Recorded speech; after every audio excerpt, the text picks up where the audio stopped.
Hello dear student, good morning. I welcome all of you in this my video once again. Today we will learn about the past perfect and past perfect continuous. Before this video, I taught you about the past simple and past continuous tense. So let us start this video and don't forget to subscribe my channels, share and like my video. Let us start the video. Past perfect tense. Past perfect tense में ये पहचान है हिंदी वाक्य की, चुका था, चुकी थी, चुके थे, अथवा लिया था, लिए थे, ली थी आदि। जैसे मैंने यहाँ पे दो वाक्य लिखा है, वे घर जा चुके थे, वह मेरी किताब चुरा लिया था। यहाँ पे देखिए आप, लिया था, यहाँ पे चुके थे। तो पास्ट परफेक्ट कोई भी परफेक्ट टेंस हो, चाहे वो प्रेजेंट हो, चाहे पास्ट हो, चाहे फ्यूचर हो, तीनों परफेक्ट टेंस में कोई काम पूर्ण हुआ होता है, इस तरह से उसमें बताया जाता है। तो ये जितने भी भाग हम पढ़ते हैं, कौन सा काम किस समय में हुआ, कितना हुआ, इसके बारे में होता है। तो परफेक्ट मतलब पूर्ण होता है, तो जिसमें कार्य का पूर्ण होना बताया जाता है। और पहचान उसकी लिया है तो प्रेजेंट हो जाएगा, अगर लिया था लिख दिया आपने तो पास्ट हो जाएगा, लिया होगा लिख दिया आपने किसी वाक्य के अंत में तो फ्यूचर परफेक्ट हो जाएगा। तो इस परफेक्ट में दो तरह के वाक्य होते हैं, उसको हम लोग आगे देखते हैं, अभी मैं आपको उसके बारे में बताऊंगा। तो इसको स्टार्ट करते हैं। Affirmative sentence. अफर्मेटिव सेंटेंस उसी तरह से है, पहले सब्जेक्ट और यहाँ पे जो हेल्पिंग वर्ब होगी वो केवल एक हेल्पिंग वर्ब है, वो सभी सब्जेक्ट के साथ लगेगी। आपका चाहे सब्जेक्ट सिंगुलर हो चाहे प्लूरल हो, दोनों के साथ हैड लगेगा। और तीसरे स्थान पे आपका वर्ब का थर्ड फॉर्म आएगा और लास्ट में ऑब्जेक्ट आएगा। मात्र 4 रूल आपको फॉलो करने हैं अफर्मेटिव सेंटेंस में। वो 4 रूल्स यहाँ ब्लैक बोर्ड पे लिखे गए हैं। यहाँ पे देखिए वाक्य लिखा है, वह अपने भाई को पत्र लिख चुका था। अब इसी रूल के अनुसार हम यहाँ पे ट्रांसलेशन करेंगे। पहला हमारा सब्जेक्ट यहाँ पे क्या है, ही। इसके बाद हेल्पिंग वर्ब हैड, क्योंकि एक ही हेल्पिंग वर्ब है तो आपको सिंगुलर प्लूरल का कोई प्रॉब्लम नहीं, किसी भी सब्जेक्ट के साथ आप हैड लगा सकते हो। अब फिर देखिए तीसरा क्या है, वर्ब का थर्ड फॉर्म। वर्ब यहाँ पे क्या है, लिखना, तो इसका थर्ड फॉर्म क्या हो जाएगा, written, write, wrote, written, third form. He had written. अब इसके बाद देखिए वही डायरेक्ट ऑब्जेक्ट और इनडायरेक्ट ऑब्जेक्ट का है, तो यहाँ पे हम लाते हैं पहले डायरेक्ट ऑब्जेक्ट, अ लेटर, फिर इसके बाद लिखते हैं इनडायरेक्ट टू। अब यहाँ अपने की अंग्रेजी करता वह है, तो अपने की अंग्रेजी क्या हो जाएगा, हीज, और लास्ट में फादर। ये हो गया, he had written a letter to his father.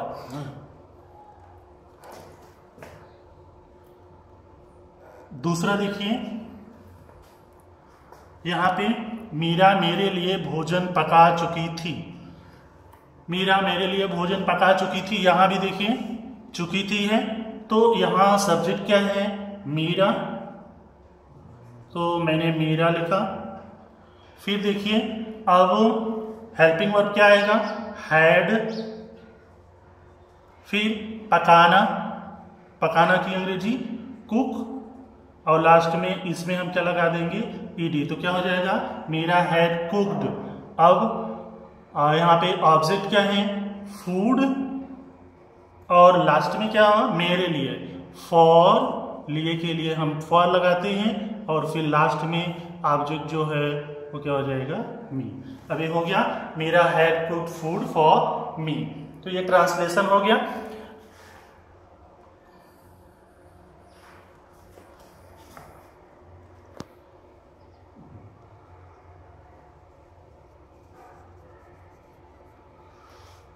हाँ सॉरी, यहाँ पे भाई था, मैंने फादर लिख दिया था, ये यहाँ पे ब्रदर रहेगा। अब देखिए निगेटिव सेंटेंस। निगेटिव सेंटेंस में वही रूल्स है कि सब्जेक्ट आएगा पहले, फिर इसके बाद हेल्पिंग वर्ब हैड लगाएंगे, तीसरे स्थान पे नॉट, चौथे स्थान पे आपकी हेल्पिंग वर्ब का थर्ड फॉर्म चला जाएगा और पांचवें स्थान पे आपका ऑब्जेक्ट आएगा। ये जो रूल्स मैं बार बार आपको बता रहा हूँ ये इसलिए बताया जा रहा है ताकि आप इसको याद कर सकें और बार बार आपको देखने की जरूरत ना हो। यहाँ पे एक चीज यहाँ पे देखिए, मैंने 2 वाक्य लिखा है जो इस टेंस में अधिकतर पूछा जाता है। डॉक्टर के आने से पहले मरीज नहीं मरा था। अब यहाँ पे मेरे आने के बाद वह खाना नहीं खाया था। देखिए यहाँ 2 तरह के वाक्य हैं, 2 तरह के वाक्य हैं जो ये शब्द और ये शब्द दोनों वाक्यों को जोड़ने का काम कर रहा है, जिसे हम कंजक्शन कहते हैं। तो इस तरह के वाक्य को हम जब ट्रांसलेशन करते हैं तो उनका ट्रांसलेशन करने के लिए हमें दो टेंसों का यूज करना होता है और दोनों टेंस इसी टेंस के होते हैं, दोनों भाग इसी टेंस के होंगे। जैसे यहाँ पहले लिखा है तो पहले के बाद जो भी वाक्य आता है उसे हम क्या करते हैं, पास्ट परफेक्ट में उसका अनुवाद करते हैं और इसके जो पहले शब्द है उसके पहले का जो शब्द वाक्य रहेगा वो पास्ट इंडेफिनिट में होगा, मतलब पास्ट सिंपल में उसका अनुवाद किया जाएगा। उसी तरह से दूसरे में ये बाद शब्द है, इस शब्द के बाद जो भी वाक्य लिखा है वह खाना नहीं खाया था, इसका अनुवाद हम पास्ट सिंपल में करेंगे। और यहाँ पे जो है मेरे आने के बाद मतलब इस शब्द के पहले जो वाक्य है उसको पास्ट परफेक्ट में करेंगे। ये ध्यान रखिएगा कि अगर पहले है तो पहले के बाद वाला वाक्य पास्ट परफेक्ट में होगा और पहले के पहले वाला वाक्य पास्ट सिंपल में होगा, बाद के बाद वाला वाक्य पास्ट सिंपल में और बाद शब्द के पहले वाला वाक्य पास्ट परफेक्ट में। देखिए मैं करता हूं, यहाँ पे देखिएगा, अब ये मेरा देखो ये शब्द है पहले, मैंने बताया आपको, इसके बाद क्या है, मरीज नहीं मरा था। तो यहाँ पे क्या हो जाएगा, द पेशेंट। अब पास्ट परफेक्ट हमें करना है तो हेल्पिंग वर्ब हैड लाना है, हैड मरा था क्या हो जाएगा, डाइड, थर्ड फॉर्म डाई का, ठीक है। अब इसके बाद कंजक्शन लगाएंगे, यहाँ पे लिखेंगे बिफोर, ऐसा बिफोर, फिर डॉक्टर के आने से पहले डॉक्टर, तो यहाँ पे क्या हो गया, बिफोर द डॉक्टर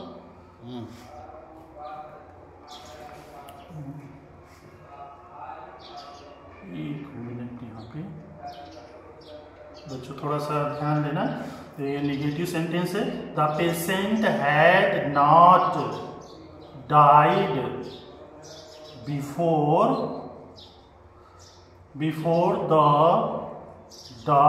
डॉक्टर। अब देखो आने का सेकेंड फॉर्म क्या होगा, केम ना, ये हो गया, the patient had not died before the doctor came.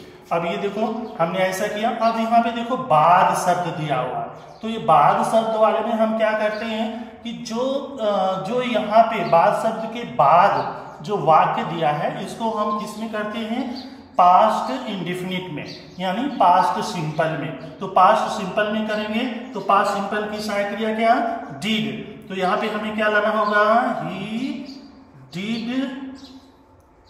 Not, और खाना का क्या हो जाएगा, ईट, और भोजन का food, he did not eat food. अब देखो यहाँ पे क्या है, आफ्टर, अब यहाँ पे मेरे आने के, अब ये इसको हम किस में करेंगे, पास्ट परफेक्ट में। तो मेरे के लिए आई और फिर हेल्पिंग वर्ब हैड और इसके बाद मेन वर्ब का थर्ड फॉर्म, कम का थर्ड फॉर्म कम, ठीक है ना। तो ये क्या हो गया, he did not eat food after I had come. तो इस तरह से ये जो है वाक्य थोड़ा सा है, लेकिन इसको आप अगर ध्यान में देंगे, दोनों टेंस अगर दोनों इस टेंस के दोनों पार्ट अगर आपको समझ में आ रहे हैं तो इस तरह से इसको आप कर सकते हैं। ये इसको मैंने हर सेंटेंस में एक वाक्य लिया है, तो आपको समझ में आएंगे।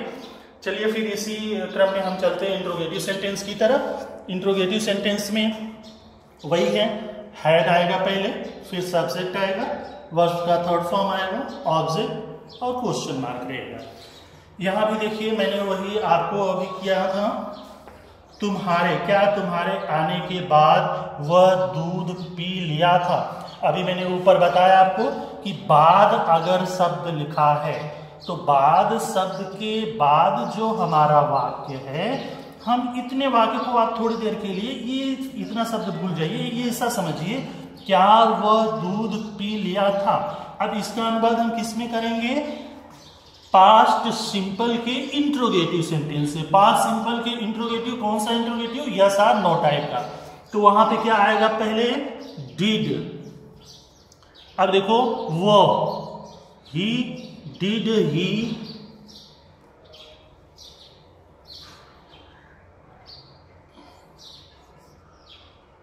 Did he. अब देखिए पी लिया था, डिड ही ड्रिंक मिल्क ना, ये हो गया, क्या वह दूध पी लिया था। अब इसके बाद क्या है, आफ्टर लगाना है, आफ्टर, फिर तुम्हारे आने के बाद, तो तुम्हारे मतलब यू हो गया, और फिर इसको हमें पास्ट परफेक्ट में करना है, यू हैड कम। लास्ट में क्वेश्चन मार्क आएगा, ध्यान रखिएगा। फिर दूसरा देखो, क्या वह तुम्हें अपनी किताब दे दिया था। अब देखिए यहाँ पे है तो पास्ट परफेक्ट में ही करना है, यहाँ हेल्पिंग वर्ब क्या आ जाएगा, हैड आ गया। फिर यहाँ पे देखिए आपका कर्ता ही, हैड ही, अब देना था third form, had he, third form क्या होगा, गिवन, गिव का थर्ड फॉर्म गिवन ना। तुम्हें का क्या लिखेंगे, यू, ठीक ना। Had he given you his book, वह है तो अपनी किताब के लिए हम क्या यहाँ पे लिखेंगे, his book. Had he given you his book, ठीक है। तो इस तरह से ये आपका हो गया yes or no type interrogative.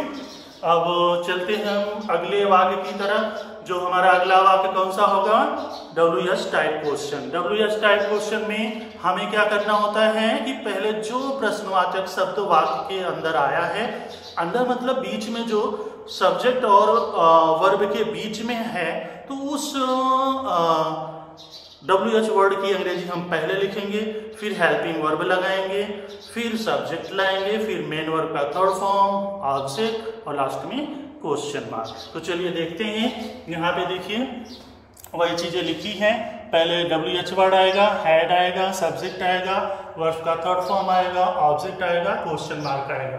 फिर मैंने एक वाक्य उस तरह का लिया है जो अभी मैंने आपको बताया था। यहाँ पे देखिए क्या लिखा है, मेरे आने से पहले वह क्यों सो गया था। अब देखो ये शब्द है, इस शब्द के बाद मैंने आपको बताया था, इस शब्द के बाद अगर पहले शब्द लगा है तो इसके बाद जो वाक्य आएगा उसका हम करते हैं ट्रांसलेशन किसमें, पास्ट परफेक्ट में।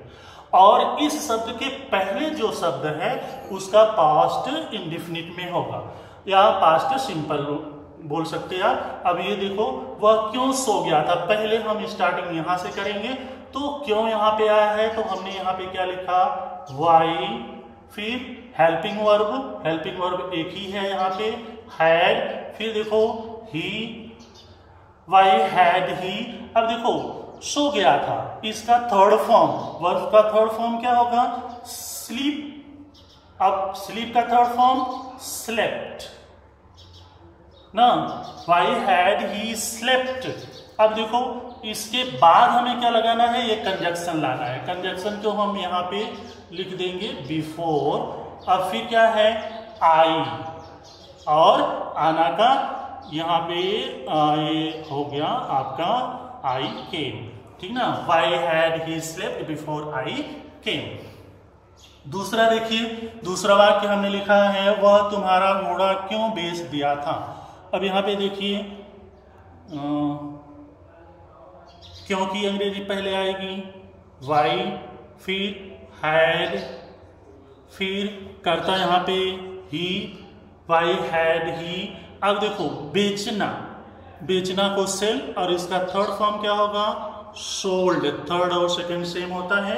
Y had he sold your, तुम्हारा, your horse, HORSE horse. Why had he sold your horse. तो इस तरह से ये तुम्हारा हो गया पास्ट परफेक्ट। यहाँ पे पास्ट परफेक्ट का तीनों वाक्य मैंने आपको बताया और मुझे आशा है कि आपको समझ में आया होगा।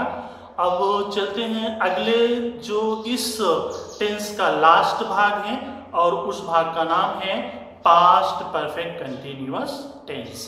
पास्ट परफेक्ट कंटिन्यूअस टेंस में जो जितने भी लास्ट के भाग हैं तीनों टेंसों के, उसमें क्या होता है कि सब में रहा, रही, रहे आएगा, लेकिन उनमें साथ साथ समय दिया रहेगा। जो समय मैं पिछली बार आपको बताया था, उसमें मतलब पॉइंट ऑफ टाइम और पीरियड ऑफ टाइम का वर्णन होगा। पॉइंट ऑफ टाइम मतलब निश्चित समय एंड पीरियड ऑफ टाइम मतलब अनिश्चित समय। दोनों को केवल सिंपल सा तरीका है पहचानने का। अगर नाम दिया है तो पॉइंट ऑफ टाइम होगा, अगर नंबर दिया है तो पीरियड ऑफ टाइम होगा। ये ध्यान में रखिएगा। नाम किसका, यहाँ पे मैंने लिखा है, ये परफेक्ट कंटिन्यूअस है, परफेक्ट कंटिन्यूअस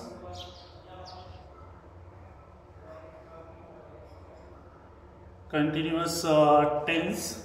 तो ये पहचान है, रहा था, रही थी, रहे थे आदि, एवं इसके साथ साथ क्या रहेगा, समय का वर्णन किया गया हो। अगर उसमें समय का वर्णन किया गया हो, जैसे यहाँ पे दो वाक्य दिया है, वो 2 घंटे से खेल रहा था। यहाँ पे देखिए ये समय है 2 घंटे, लेकिन अब थोड़ा सा ध्यान दीजिएगा कि ये 2 घंटा कौन सा 2 घंटा, सुबह का 2 घंटा, रात का 2 घंटा कि शाम का 2 घंटा। तो मतलब इस तरह से क्या है, अनिश्चित समय हुआ। यहाँ पे देखिए सुबह से, ये क्या है, आपको सुबह से दिया है तो ये निश्चित समय है। तो दोनों वाक्य मैंने यहाँ पे लिखा है, ये अनिश्चित समय है और ये निश्चित समय है। तो यहाँ पे रहे थे, रहा था, इस तरह से वाक्य रहेगा। तो इन दोनों में इस तरह से हम पहचान सकते हैं, लेकिन साथ साथ समय होना चाहिए। समय के बारे में मैंने यहाँ पे दिया है कि डेज नेम, जैसे संडे, मंडे, ट्यूसडे, इस तरह से दिया है। ईयर्स नेम 2010, 2005, 2006, ऐसा। मॉर्निंग, आफ्टरनून, नाइट, इस तरह से दिया है। अगर लास्ट डे, जैसे last day, last night, last week, last month, last year, तो ये भी आपका क्या होगा, सिंस का प्रयोग होगा, ये निश्चित समय होगा। ओ क्लॉक मतलब बजे, मैंने इसका मतलब आपको लिखा है यहाँ पे कि बजे मतलब जैसे 2 बजे से, 1 बजे से, 12 बजे से, 9 बजे से, 8 बजे से, 5 बजे से, तो ये निश्चित समय होगा। मंथ्स नेम, जो महीनों का नाम होगा वो अगर दिया है तो उसके लिए हम क्या करेंगे, सिंस का प्रयोग करेंगे। यहाँ पे देखिए पीरियड ऑफ टाइम दिया है, अनिश्चित समय। अनिश्चित समय में इतना ही जानिए कि वहां पे नंबर दिया रहे, संख्या रहेगा, 1, 2 दिन, 3 दिन, 4 दिन, 1 हफ्ता, 2 हफ्ता, 4 हफ्ता, या 1 महीना, 2 महीना, 2 वर्ष, 3 वर्ष, इस तरह से दिया रहेगा। और घंटे दिया रहेगा, 1 घंटा, 2 घंटा, 3 घंटा। तो वो क्या होता है कि अनिश्चित समय होता है। अब इसके अफर्मेटिव सेंटेंस की तरफ चलते हैं। यहाँ पे आप जान लीजिए कि अफर्मेटिव सेंटेंस में वही सारी चीजें रहेगी, केवल यहाँ पे क्या होगा कि सब्जेक्ट रहेगा और हेल्पिंग वर्ब, एक ही हेल्पिंग वर्ब है, हैड बीन, जो सभी सब्जेक्ट के साथ लगेगी। सिंगुलर और प्लूरल का यहाँ पे कोई आपको प्रॉब्लम नहीं होगी, आपको हैड बीन ही लगाना है। इसके बाद वर्ब का आईएनजी फॉर्म आपको यूज करना है, आईएनजी फॉर्म यूज करेंगे, ऑब्जेक्ट यूज करेंगे, और एकदम लास्ट में जाके हम सिंस या फॉर के साथ समय लिखेंगे, जितना समय जैसा उसमें दिया रहेगा। तो वही सारी चीजें यहाँ पे देखो मैंने लिखा है, subject had been with all subject, मतलब दोनों प्रकार के कर्ताओं के साथ, और वर्ब का आईएनजी फॉर्म यहाँ पे लगेगा। फिर ऑब्जेक्ट लिखेंगे, टाइम विथ सिंस और फॉर, जो आपका टाइम होगा उसके अनुसार लिखेंगे।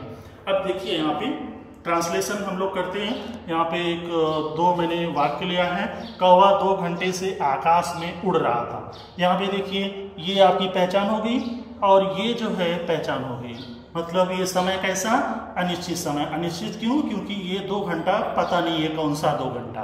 और यहाँ ये जो है आपको बता रहे हैं, तो हम शुरू करते हैं। पहले हमें सब्जेक्ट लाना है, तो सब्जेक्ट यहाँ पे क्या है, क्रो है, CROW, क्रो। अब यहाँ पे फिर देखिए इसके बाद हमें क्या लिखना है, हैड बीन। तो यहाँ पे क्या आ जाएगा, had been, the crow had been. अब देखिए उड़ना मतलब फ्लाई, फिर YING, फ्लाइंग, फ्लाइंग, फिर कहाँ, आकाश में, इन द स्काई। अभी और बचा क्या अपने पास, 2 घंटे बचा। तो ये 2 घंटे क्या है, अनिश्चित समय है, फॉर 2 hours, फुल स्टॉप। हो गया आपका, the crow had been flying in the sky for 2 hours। फिर यहाँ पे देखिए, वे पिछले सप्ताह से बाजार जा रहे थे। यहाँ पे देखिए ये पिछले सप्ताह, मैंने आपको बताया कि अगर किसी भी जगह पिछले सप्ताह, पिछली रात, पिछला दिन, पिछले वर्ष, पिछले महीना, तो वो निश्चित समय होता है। तो यहाँ पे ये निश्चित है और ये रहे थे, ये आपको बता रहे हैं। तो ये हमारा वाक्य भी किसका हो गया, पास्ट परफेक्ट कंटिन्यूअस का। तो हम शुरू करते हैं। पहला हमें लाना है सब्जेक्ट, तो वे का क्या हो गया, दे हमने लिख दिया। अब इसके बाद हेल्पिंग वर्ब क्या आएगी, हैड बीन हो गई। अब फिर जाना, गो, ING फॉर्म, गोइंग, फिर टू मार्केट, ठीक। अब फिर देखिए यहाँ पे क्या है, पिछले सप्ताह, ये समय है। तो यहाँ पे हम क्या लिखेंगे, सिंस लास्ट वीक, ठीक है, ये हो गया। They had been going to market since last week. तो इस तरह से आपका अफर्मेटिव सेंटेंस हुआ। निगेटिव में जरा देखिए, निगेटिव में मैंने आपको बताया, अभी आपने देखा अफर्मेटिव सेंटेंस में कि उसमें 2 पेयर हेल्पिंग वर्ब है, हैड और बीन, दोनों साथ में है। तो जब हम निगेटिव सेंटेंस, ऐसे वाक्यों का निगेटिव सेंटेंस बनाते हैं, तो हेल्पिंग वर्ब क्या होती है, दोनों हेल्पिंग वर्ब के बीच में नॉट का यूज होता है। मतलब हैड और बीन के बीच में नॉट आ जाएगा। मतलब हमेशा ध्यान रखिएगा कि निगेटिव सेंटेंस में नॉट हमेशा तीसरे स्थान पे आएगा। तो पहले यहाँ पे हम सब्जेक्ट करेंगे, फिर हैड लिखेंगे, फिर तीसरा नॉट लाएंगे, चौथा बीन करेंगे, फिर वर्ब का ING फॉर्म, ऑब्जेक्ट, फिर लास्ट में सिंस या फार के साथ समय। देखिए यहाँ देखिए वही मैंने लिखा है, देखिए सब्जेक्ट हैड, फिर नॉट, फिर चौथे में बीन आ जाएगा। मतलब हैड और बीन के बीच में नॉट का यूज होगा। वर्ब का ING फॉर्म, ऑब्जेक्ट या टाइम, सिंस और फार के साथ टाइम लिखेंगे। तो यहाँ पे देखिए लिखा है, मैं मंगलवार से इतिहास नहीं याद कर रहा था। तो यहाँ पे क्या हो जाएगा,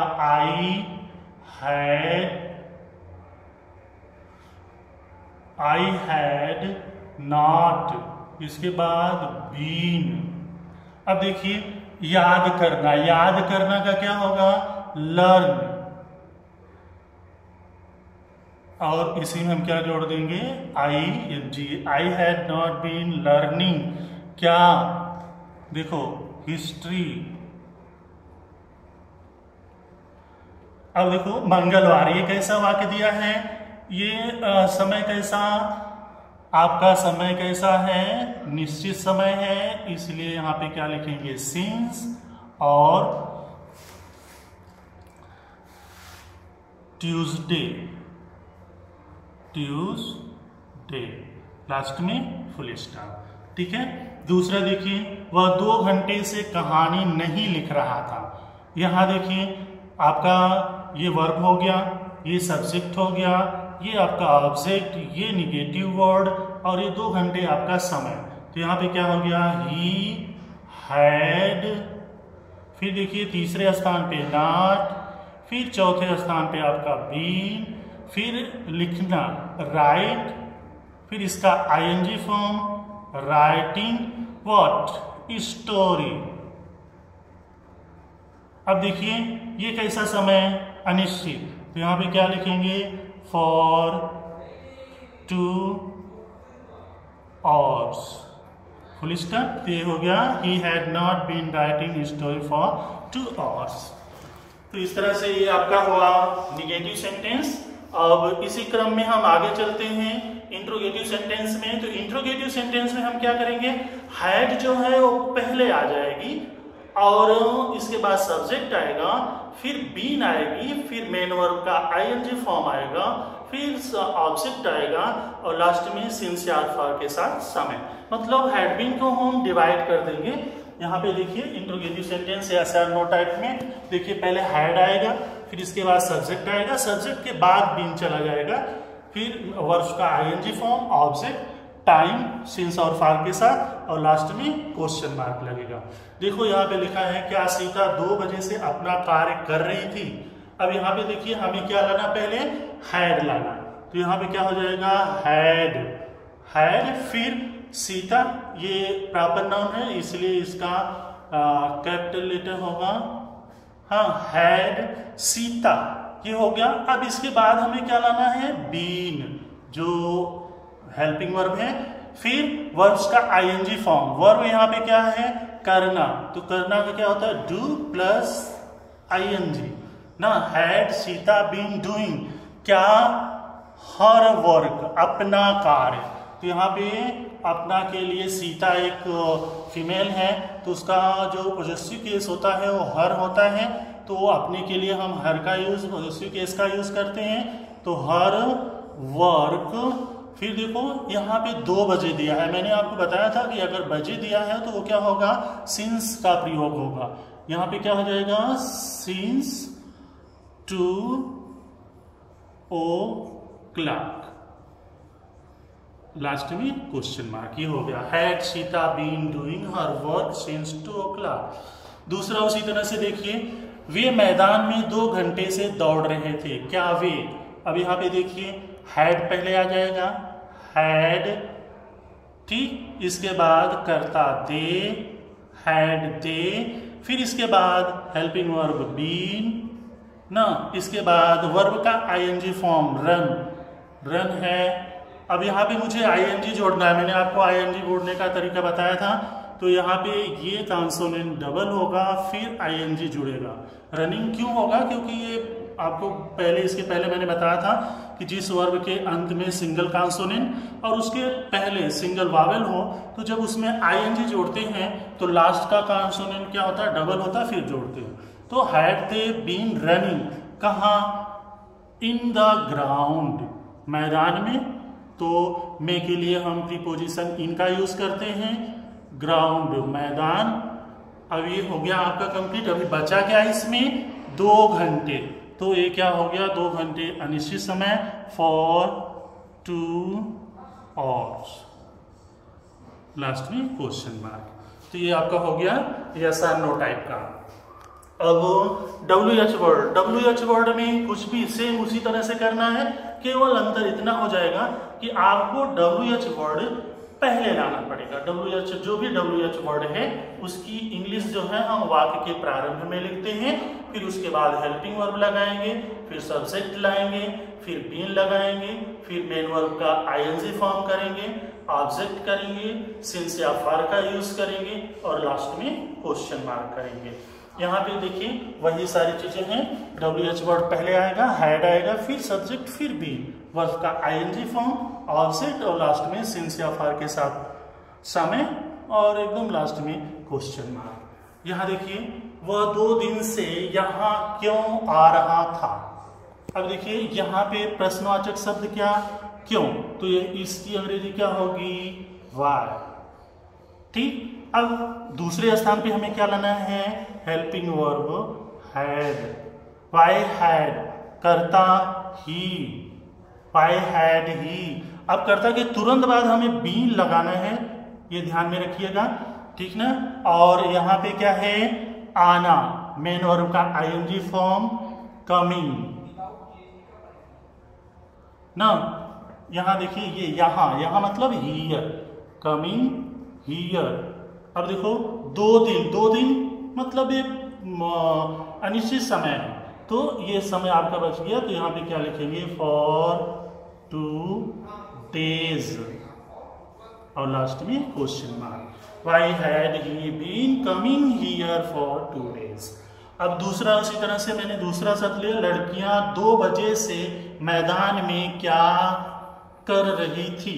अब देखिए यहाँ पे लड़कियां हैं और ये आपका प्रश्नवाचक शब्द है, तो इसकी अंग्रेजी हम पहले लिखेंगे, क्या हो जाएगा, वॉट, और फिर हेल्पिंग वर्ब हैड, फिर करता करता यहाँ पे लड़कियां हैं तो 2 गर्ल्स, फिर अभी इसकी एक साइक्रिया बाकी क्या, बीन ना, what had the girls been doing, करना का क्या हो जाएगा, डूइंग, कहाँ, मैदान में, इन द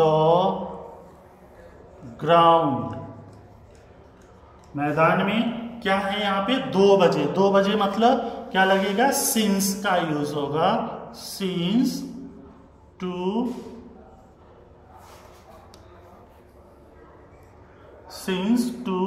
o'clock, ऐसा आपको लिखना है, सीके और लास्ट में क्वेश्चन मार्क। ये हो गया, What had the girls been doing in the ground since 2 o'clock? So in this way your past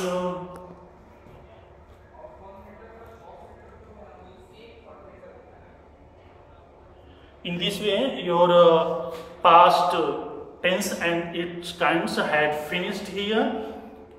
Watch see these sentence and try to understand and translate them into English. Thank you.